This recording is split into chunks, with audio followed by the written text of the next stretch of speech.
नमस्कार, आप दुनिया के फटाफट बुलेटिन में आप सभी का स्वागत है और नजर डालेंगे आज की खास खबरों पर। सीतारमण ने 56 मिनट में अपना बजट भाषण समाप्त किया, जो उनका अब तक का सबसे छोटा बजट भाषण है। उन्होंने साल 2020 में सबसे लंबा भाषण दिया था, जो कि 2 घंटे 40 मिनट का था।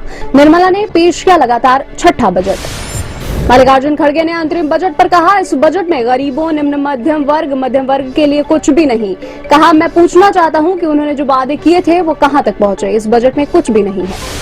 वित्त वर्ष 2024-25 में बजट का आकार 6.1% बढ़कर 47.66 लाख करोड़ रुपए रहा। व्यय में वृद्धि और पूंजीगत व्यय तथा सामाजिक क्षेत्र की योजनाओं के लिए अधिक आवंटन के कारण बजट का आकार बढ़ा है। संशोधित अनुमान के अनुसार उधार के अलावा कुल प्राप्तियां 27.56 लाख करोड़ रुपए रहने की संभावना है। वित्त मंत्री निर्मला सीतारमण ने अंतरिम बजट में स्टार्टअप और सरकारी संपत्ति कोष अथवा पेंशन कोष द्वारा किए गए निवेश पर कर प्रोत्साहन को मार्च 2025 तक बढ़ाया। वित्त मंत्री ने कहा, कराधान में निरंतरता प्रदान करने के लिए मैं तारीख को 31 मार्च 2025 तक बढ़ाने का प्रस्ताव करती हूँ। वित्त वर्ष 2024-25 के लिए बृहस्पतिवार को संसद में पेश अंतरिम बजट में विदेश मंत्रालय को कुल 22,154 करोड़ रुपए आवंटित। पिछले साल उनका परिव्यय 18,050 करोड़ रुपए था। सहायता मद का सबसे बड़ा हिस्सा भूटान को दिया गया है। लोकसभा चुनाव से पहले मोदी सरकार के अंतरिम बजट में कोई लोक लुभावन घोषणा नहीं। टैक्स स्लैब में भी कोई बदलाव नहीं। बजट में 2047 तक विकसित भारत के विजन का रोडमैप। जमीन घोटाले में झारखंड के पूर्व मुख्यमंत्री हेमंत सोरेन एक दिन की न्यायिक हिरासत में। ईडी को नहीं मिली रिमांड। ईडी की रिमांड पर शुक्रवार को कोर्ट सुनाएगी फैसला। बुधवार रात ईडी ने सोरेन को किया गिरफ्तार। जमीन घोटाले में हेमंत सोरेन की गिरफ्तारी का मामला पहुंचा सुप्रीम कोर्ट। कपिल सिब्बल ने ईडी की गिरफ्तारी को लेकर सुप्रीम कोर्ट में लगाई याचिका। हाई कोर्ट से नहीं मिली फौरी राहत। झारखंड में हेमंत सोरेन की गिरफ्तारी के बाद सियासी उठापटक जारी। पार्टी में टूट रोकने के लिए जेएमएम विधायकों को तेलंगाना ले जाने की तैयारी। शुक्रवार को भाजपा विधायक दल की बैठक।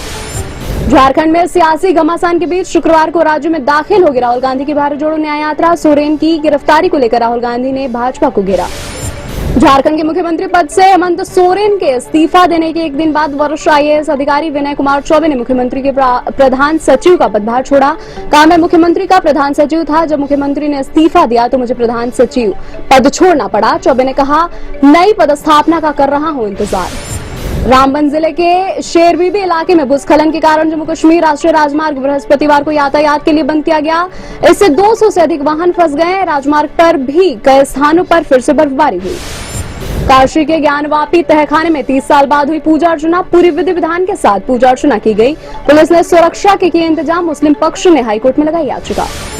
हाल ही में जूस पीकर अनशन तोड़ने वाले मराठा आरक्षण कार्यकर्ता मनोज जरांगे ने कहा, जरांगे ने मराठाओं को कुणबी जाति के प्रमाण पत्र जारी करने को लेकर महाराष्ट्र सरकार की मसौदा अधिसूचना को बुधवार से लागू करने की मांग और चेतावनी दी। कहा, अगर उनकी मांग पूरी नहीं की जाती है तो वह 10 फरवरी से आमरण अनशन करेंगे।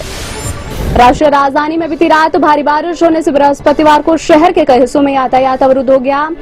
आईएसबीटी के निकास द्वार के समीप जलभराव होने के कारण हनुमान मंदिर से आईएसबीटी तक रिंग रोड पर यातायात प्रभावित रहा। अन्य स्थानों पर भी यातायात प्रभावित रहने की खबर। कांग्रेस नेता जयराम रमेश ने कहा, कांग्रेस की यात्रा की सफलता से भाजपा हताश है, इसलिए हुई हेमंत सोरेन की गिरफ्तारी। भाजपा की गतिविधियों का उद्देश्य विपक्षी नेताओं को डराना और इंडिया गठबंधन की एकता को खंडित करना है।